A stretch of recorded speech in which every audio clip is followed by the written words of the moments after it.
이번 주간에 우리는 민족의 명절인 한가위 중추절을 맞이하게 됩니다. 명절이 되면 흩어져 있는 가족들이 부모님의 집으로 모이게 됩니다. 이런 때에 자식들을 향한 부모님의 소원이 무엇이겠습니까? 부모님의 소원은 한결같이 자녀들이 잘 되고 자녀들이 복이 되는 것입니다. 우리 교회는 이런 부모님들의 소원을 표어로 가지고 있습니다. 다음 세대가 더 잘 되는 교회, 세대를 이어 복이 흐르는 교회, 믿음의 명문가를 세우는 교회입니다. 성도의 가정들이 이렇게 되실 줄로 믿습니다. 사람은 누구에게나 꿈이 있습니다. 어릴 적의 꿈은 현실과 동떨어진 이상적인 꿈인 경우가 많고, 나이가 들면서 점점 그 꿈이 현실성이 있는 꿈으로 조정되기도 합니다. 목회자에게도 나름대로의 꿈이 있습니다. 내가 어떤 목회자가 되어야 하겠다, 이런 목표를 가지게 됩니다. 제가 영락교회에서 부목사로 사역할 때 종종 한경직 목사님 같은 분이 되세요, 이런 격려를 받았습니다. 저를 아껴주는 분들의 덕담이기도 했습니다. 그런데 이런 격려를 받으면 용기가 나고 신이 나고 그래야 되는데 오히려 그렇지 못했습니다. 부담만 잔뜩 되었습니다. 제가 한경직 목사님을 가까이서 모셔보니까 그분은 하나님께 특별한 성품을 받으신 분입니다. 아무도 흉내낼 수 없는 그런 성품이 그분 안에 있었습니다. 노력만으로는 따라하고 흉내내기가 어려운 성품이라 그런 생각을 하게 되었습니다. 여러분, 우리는 어떤 신앙인이 되어야 하겠습니까? 오늘의 본문에서는 아브라함에 대해서 말씀하고 있습니다. 아브라함은 우리가 아는 대로 믿음의 조상입니다. 아브라함에게 붙여진 별명 가운데 가장 영광스러운 별명은 하나님의 벗, 하나님의 친구라고 하는 별명입니다. 성경에서는 여호와께서 이르시되 내가 하려는 것을 아브라함에게 숨기겠느냐, 이렇게 말씀했습니다. 아브라함과 하나님의 사이에는 비밀이 없는 사이라고 하는 것을 말해주고 있습니다. 하나님께서는 그 시대에 수많은 사람들이 살았는데 왜 특별히 아브라함을 부르시고 그를 믿음의 조상이 되게 하셨습니까? 왜 그러셨을까요? 그 이유는 아브라함을 통해서 만민들에게 복을 주시기 위해서입니다. 그러면 하나님께서 약속하신 복이 무엇입니까? 세 가지 복입니다. 먼저 큰 민족을 이루게 하시고 이름을 장대하게 하시고 복의 근원이 되게 하시겠다고 하는 약속입니다. 이 약속 가운데 가장 탐이 나는 복은 너는 복이 될지라고 하신 축복입니다. 복의 근원이 되게 하시겠다고 하는 약속입니다. 이 복은 어떤 복입니까? 이 복은 나 한 사람으로부터 시작해서 가정이 복을 받고 가문이 복을 받고 내가 속한 공동체가 복을 받게 하시겠다고 하는 약속입니다. 복의 뿌리가 되고 복의 출처가 되게 하시겠다고 하는 약속입니다. 우리는 하나님께로부터 이런 복을 받는 성도가 되어야 합니다. 하나님께서는 아브라함에게 이런 복을 주시기 위하여 그를 선택하시고 그에게 몇 가지 명령을 주셨습니다. 어떤 명령입니까? 첫 번째는 익숙한 환경에서 떠나라고 하는 명령입니다. 1절의 말씀입니다. 여호와께서 아브라함에게 이르시되 너는 너의 고향과 친척과 아버지의 집을 떠나 내가 네게 보여줄 땅으로 가라. 아멘. 하나님께서는 왜 아브라함에게 고향과 친척과 아버지의 집을 떠나라, 그렇게 명령하십니까? 우리도 하나님을 잘 섬기려면 가족을 버리고 그리고 집을 떠나가야 합니까? 그런 것은 아닙니다. 우리는 하나님께서 아브라함을 부르신 이유를 통해서 그 대답을 찾아야 합니다. 하나님께서 아브라함을 부르신 이유를 2절에서는 내가 너로 큰 민족을 이루고 내게 복을 주어 내 이름을 창대하게 하리니 너는 복이 될지라고 말씀했습니다.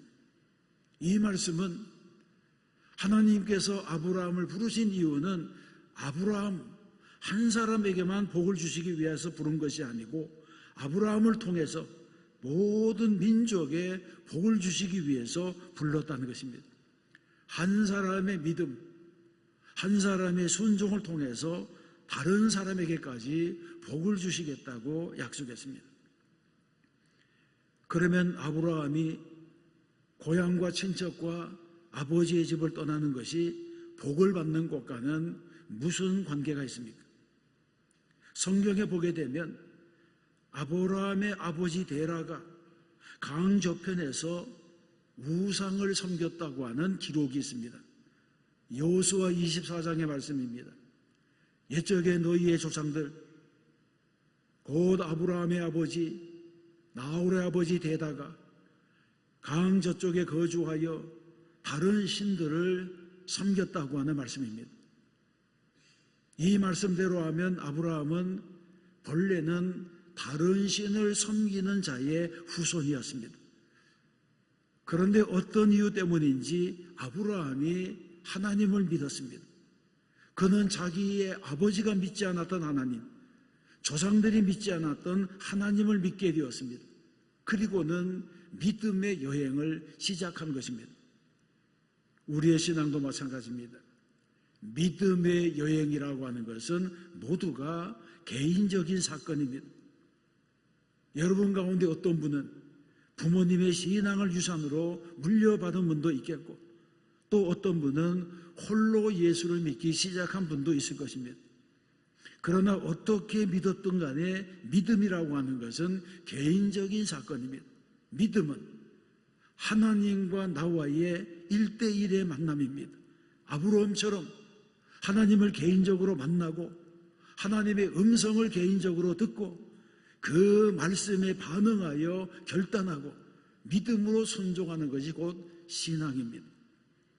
그런데 이런 신앙은 나에게서만 끝나는 것이 아닙니다. 아브라함이 하나님을 믿어 복이 된 것처럼 나도 잘 믿어서 우리 가정의 축복의 통로가 되고 구원의 도구가 되고 복의 근원이 되어야 할 줄로 믿습니다. 이 복을 받으면 세대를 이어 복이 흐르는 그 복이 가정에 가문에 이르게 되는 것입니다. 두 번째 명령은 내가 내게 보여줄 땅으로 가라고 하는 말씀입니다. 아브라함의 사건을 통해서 주목해야 될 것은 버리고 떠나는 삶의 훈련입니다. 에베소서 4장에서도 너희는 유혹의 욕심을 따라 썩어져가는 구습을 따르는 옛사람을 벗어버리고 새 사람을 입으라고 말씀했습니다. 이 말씀은 예수를 믿지 않는 불신자들에게 주신 말씀이 아니라 에베소에 사는 에베소 교인 그리스도인들에게 주신 말씀입니다. 예수를 믿었지만 아직 옛 생활을 버리지 못한 사람들에게 구습을 따르는 옛사람을 벗어버리라고 강조하고 있습니다. 하나님께서는 아브라함이 그의 아버지 데라와는 달리 하나님께서 인도해 주실 새로운 땅에서 하나님께 예배하는 사람으로 살기를 원하셨습니다. 아브라함도 갈대아 우르를 떠날 때에 이런 부르심의 목적을 알았습니다. 그래서 약속의 땅에 들어가자 제일 먼저 한 것이 예배였습니다. 8절 말씀에 보게 되면 그가 그곳에서 여호와께 제단을 쌓고 여호와의 이름을 불렀다고 했습니다. 여기서 말씀하는 그곳이라고 하는 것은 가나안 땅입니다. 이 말씀처럼 약속의 땅, 가나안 땅에 들어간 아브라함은 먼저 하나님께 제단을 쌓고 예배를 드린 것입니다. 여러분, 믿음이란 무엇입니까?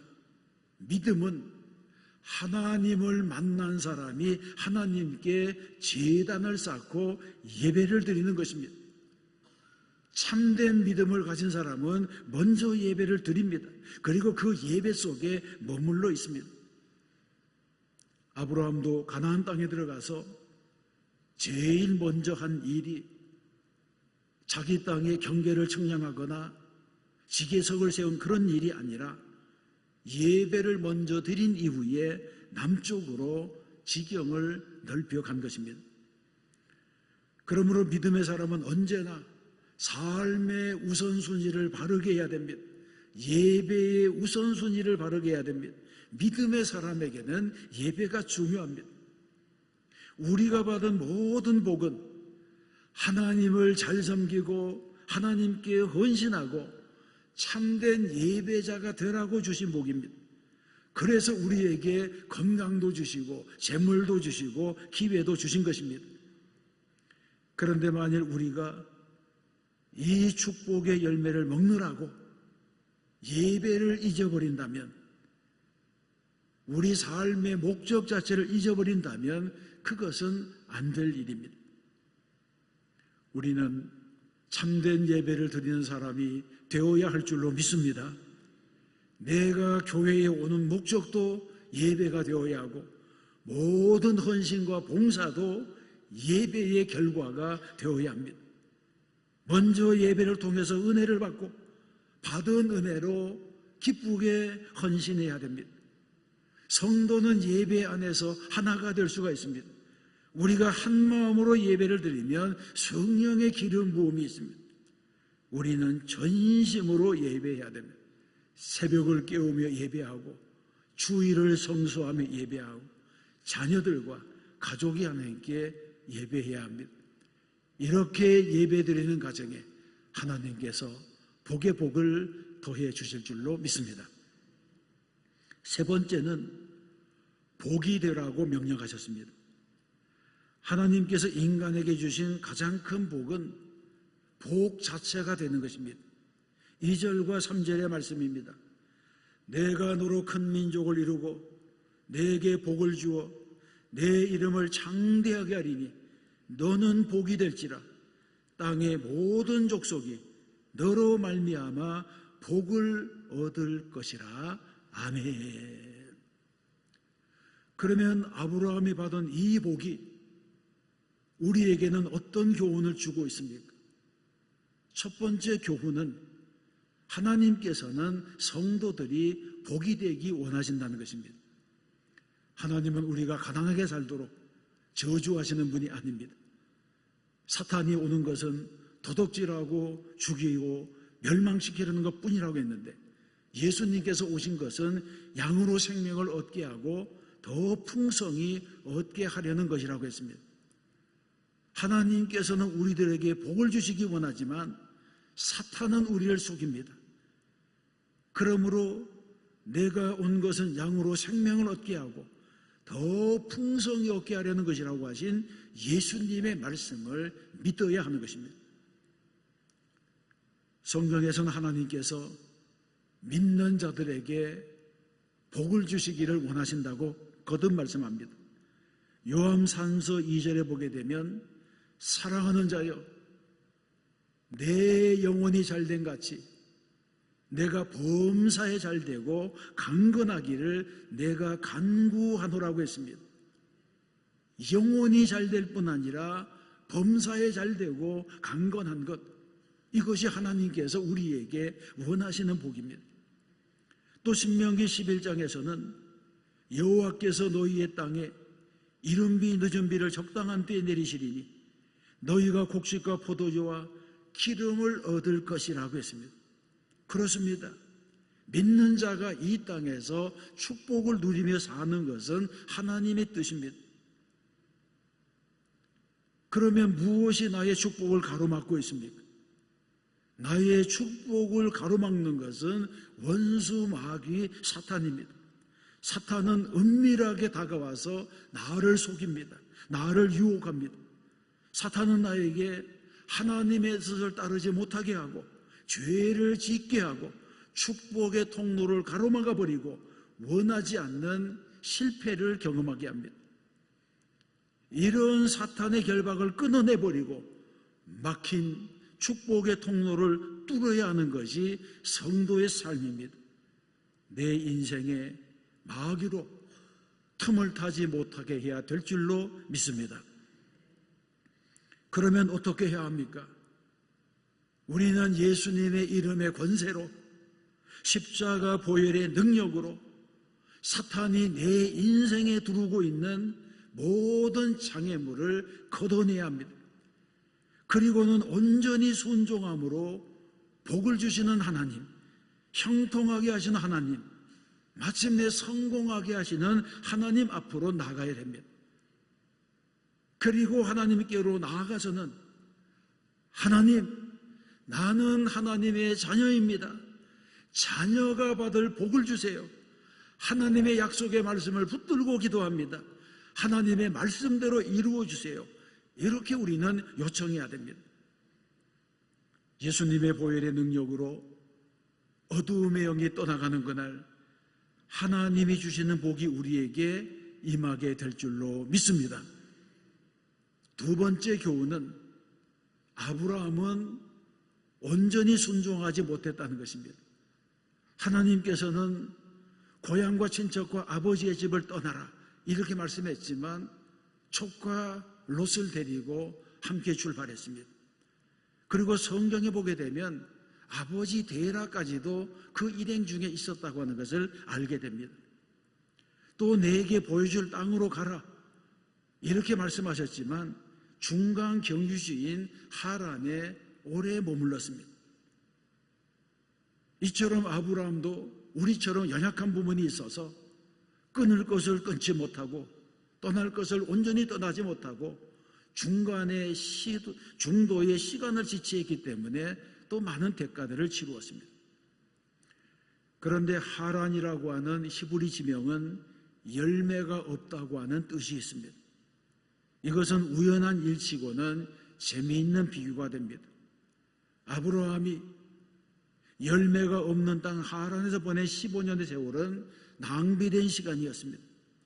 실제로 아브라함은 하란에 15년간이나 머물러 살았지만 성경에 기록될 만한 어떤 일을 했다고 하는 기록이 없습니다. 그냥 세월만 보낸 것입니다. 시간만 죽인 것입니다. 그리고 그 세월은 하나님 앞에서도 인정받지 못하는 세월이 되었습니다. 우리는 이런 사실에 주목해야 됩니다. 지금 내가 서 있는 지점은 어디입니까? 갈대아 우르입니까? 하란입니까? 아직 가나안으로 가고 있는 여정 중에 있습니까?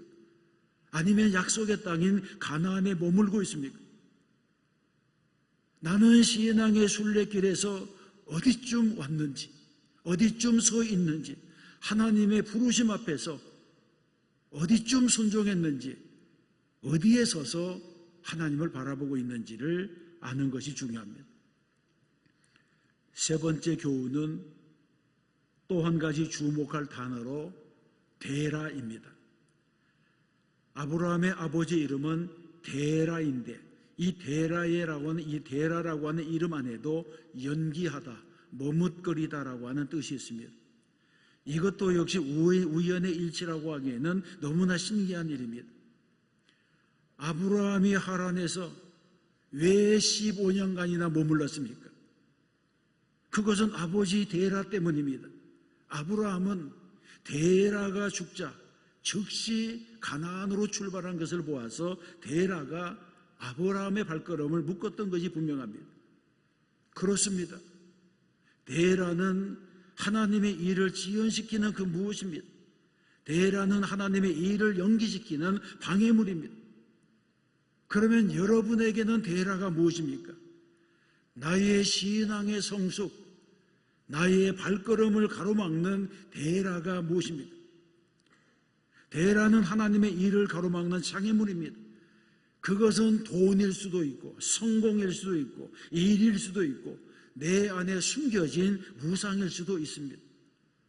나의 데라가 무엇인지를 알아야 합니다. 스데반은 사도행전 7장에서 이렇게 증언합니다. 아브라함이 갈대아 사람의 땅을 떠나 하란에 거하다가 그의 아버지가 죽음에 하나님이 그를 거기서 너희 지금 사는 이 땅으로 옮기셨느니라. 아멘. 여러분, 이 말씀을 보세요. 그의 아버지가 죽음에 옮기셨다는 것입니다. 데라라고 하는 장애물이 아브라함의 앞길을 가로막자 어느 날 하나님께서 그 장애물을 무너뜨리셨습니다. 만일 우리의 앞길에 하나님께 나아가는 것을 가로막는 우상이 있다면 하나님께서 허무실 것입니다. 만약 나의 힘으로 그 우상을 헐어내지 못하면 어느 날 주님께서 허무실 것입니다. 우리는 그때서야 우상이 무너지는 요란한 소리와 함께 하나님께서 지금 얼마나 내 가까이에 와 계셨는지를 깨닫게 될 것입니다. 데라가 죽은 후에 어떤 일이 일어납니까? 5절의 말씀입니다. 아브라함이 그의 아내 사레와 조카 롯과 하란에서 모은 모든 소유와 얻은 사람들을 이끌고 가나안 땅으로 가려고 떠나서 마침내 가나안 땅으로 들어갔더라. 아멘.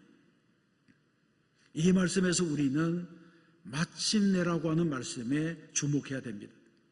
성경에서는 간단한 한 단어로 설명했지만 이 마침내라고 하는 단어 안에는 아브라함이 15년간이나 지체한 세월이 담겨져 있고 하나님께서 15년간이나 참으신 인내의 시간이 담겨 있습니다.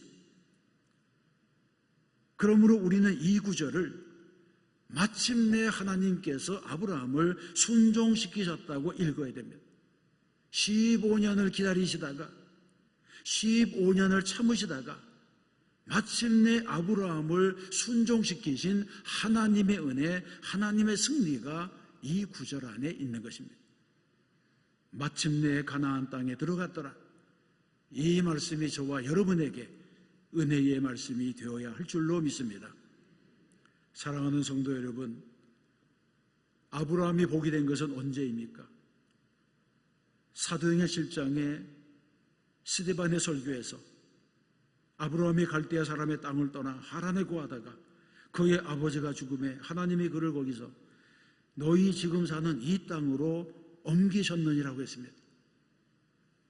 아브라함이 하나님을 부르심을 받은 이후에 고향과 친척과 아버지의 집을 떠나 약속의 땅, 가나안 땅으로 들어가는 데는 무려 15년의 세월이 걸렸습니다. 무엇 때문입니까? 이미 살펴본 것처럼 아버지 데라가 열매 없는 땅 하란에 머물렀기 때문입니다.